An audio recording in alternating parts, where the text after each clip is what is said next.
All right, hello, wine-drinking people. What the hell day is it? I don't know, it's just January sometime. And I hope you guys have been enjoying the new segments on the show. I don't know if we got more. Did we get a word of question for this week? Is Cheech going to accessorize with us this week? What is going on with the staff here at Wine Watch? Did we get a wine alert in this week? We had wine? Oh, we did. Okay, good. Well, at least Flavio's got his segment done. The other people, treading on thin ice here, man. All right. But I think we got an accessories email coming out with all of the glassware that we've got in the store at like 20% off. So keep an eye on that when we accessorize with Cheech. I think that's the next accessory we're going to accessorize with. All right, and Tony's Treats. Hey, that's coming up. I know we've got something for that tomorrow. We had our event last night with Paulie Castronovo at the Cafe Max restaurant there in Pompano Beach. The cooking class that we've been doing for, 20 years. With star celebrity chef Oliver Sassi. We got Mice Bruce backing up Ollie now, and we've got Paulie, he was providing the entertainment yesterday at the show. I got there kind of late, so I missed most of the fun. But I always get there late. I can't get anywhere by 5 o'clock when that cooking class starts, man. But I usually go around and talk to everybody after they've sat down and try to sell them some wine after they've had a little bit something to eat. And describe to them what we do, because at Cafe Max's cooking class, we don't take one wine and pair it with each course, okay? Which is what we do at a lot of events. At our wine dinners, that's what we do. We take a wine, we pair it with each course.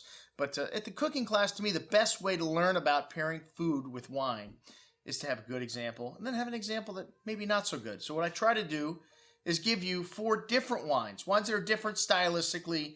And Paulie, for you last night, I tried to put wines on the table that weren't going to upstage your wine, because Montepulciano d'Abruzzo, not the greatest wine made in Italy, but I have to say they came up with some pretty good wine for Paulie to put Paulie's name on, and it definitely stood up to everything on the table last night. Well, I served a Pinot Noir as the other red, so we wanted to keep it light. This Ritual from Paul Hobbs, a really nice little wine, about the same price range as Paulie's wine, $15.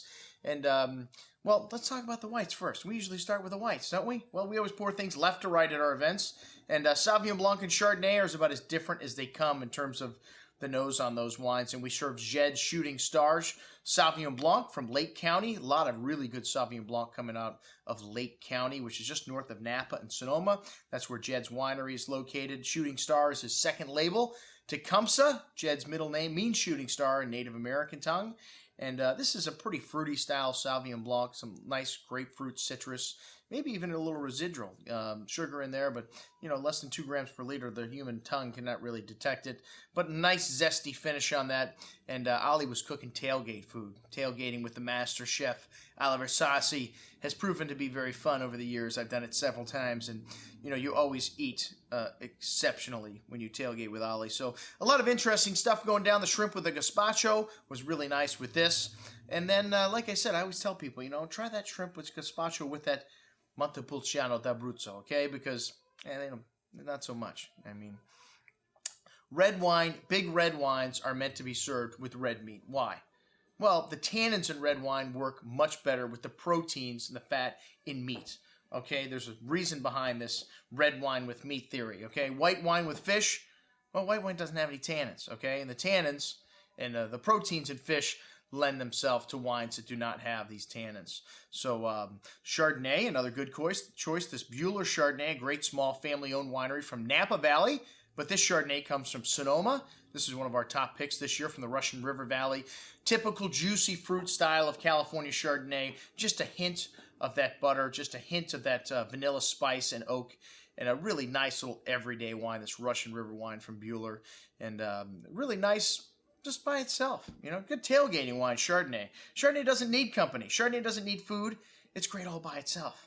So we always like to throw Chardonnay in the tailgating party. And then Pinot Noir, which has become more popular. This Ritual Pinot Noir from Veramonte is made by, hey, Paul Hobbs. What do you know? Hey, we got Paul coming into the market, to Market 17 in a couple of weeks. And we have broke bread with Paul many times. He makes great wines. We're very happy for all of his success. This Ritual Pinot Noir at $15. Man, this is the greatest value I think we've ever had in the store. The only thing better, the Veramonte Pinot, its little sister. Call it sister since it's Pinot Noir.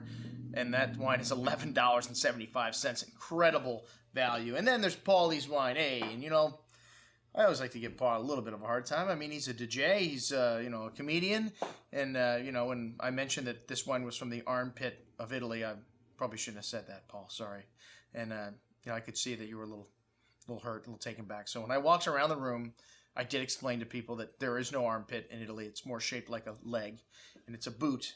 And Abruzzi would be right behind the knee, which is another sweated kind of area of the body. But no, actually, Abruzzi is an area that they produce a lot of wine in. Most of it is not considered top-level wine. But one of my favorite wines in all of Italy comes from this area, Valentini. So I promised Paulie, the next time we go out, I'm bringing a bottle of Valentini so he can see what the greatest wine is from this region, where he's actually invested in some property here. I thought he just was put his name on something, and he says nope. He says he's actually got a little piece of the pie. Maybe not a whole winery with the whole winemaking facility and everything else, but I think he's got a little bit of a stake in some of the vineyards down there. But congratulations, Paul. A really nice wine and a great event last night. We had like 50 people there. Really nice turnout, and just goes to show you, man, the power of radio.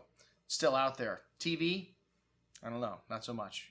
But Paul, you got a good following down here, and actually a really nice glass of wine. That's what I had to drink last night, folks. I'm your host, Andrew Lampasone, signing off for the Wine Watch, saying remember, always drink the good stuff first.